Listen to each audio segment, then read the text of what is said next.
My people have been custodians of this place for thousands of years. We're very keen to keep the health of the country, and we do that by looking after the swampy areas.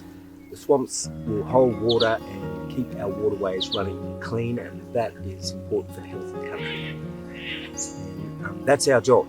We're supposed to manage the country and keep it healthy and alive for the next generation. I love that we've got a lot of help with that now. The project was funded by the New South Wales Environmental Trust. We're actually working on remediating and recovering over 30 swamps across the Nunes Plateau and Blue Mountains Plateau. And as a result, it has to be a huge collaborative project with lots of different partners all working together. We have Central Tablelands Local Land Services who manage the program on the Nunes Plateau shrub swamp, and Blue Mountain City Council, which manage the program on Blue Mountain swamps. We have a variety of other partners such as the Forestry Corporation, community groups such as Swamp Care, National Parks and Wildlife Service, and researchers as well who are carrying out research on the Giant Dragonfly and the Blue Mountains Water Skink.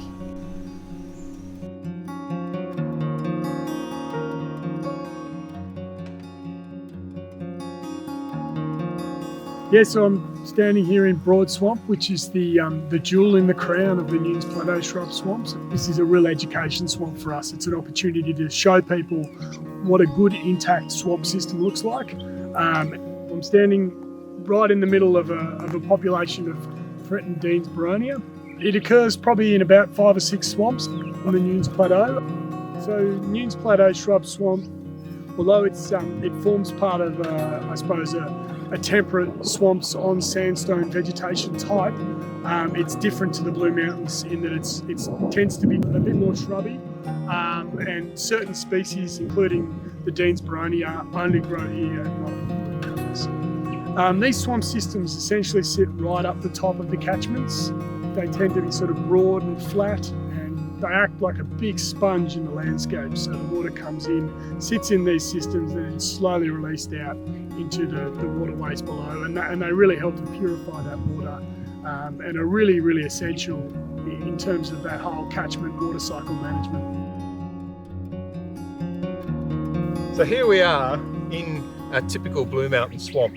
It's not only home to some incredible threatened species, but they also provide us with a range of really important services, which we call ecosystem services. The other thing that they do is obviously they're fed by groundwater, and they're often constantly wet. So they're a refugia for a lot of species when things start to dry out, like the drought conditions we're currently experiencing, and you find the birds and animals flocking into the swamps to take advantage of this constantly sort of wet environment that we get in these areas.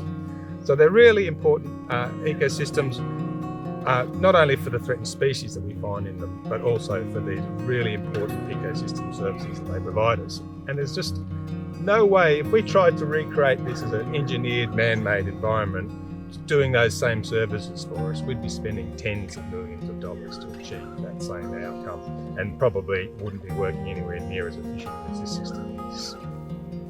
We're also working with the community through the Swamp Care and Bush Care program, and there's been tens of thousands of volunteer hours that have been put towards addressing the weed issues that have been impacting on swamps.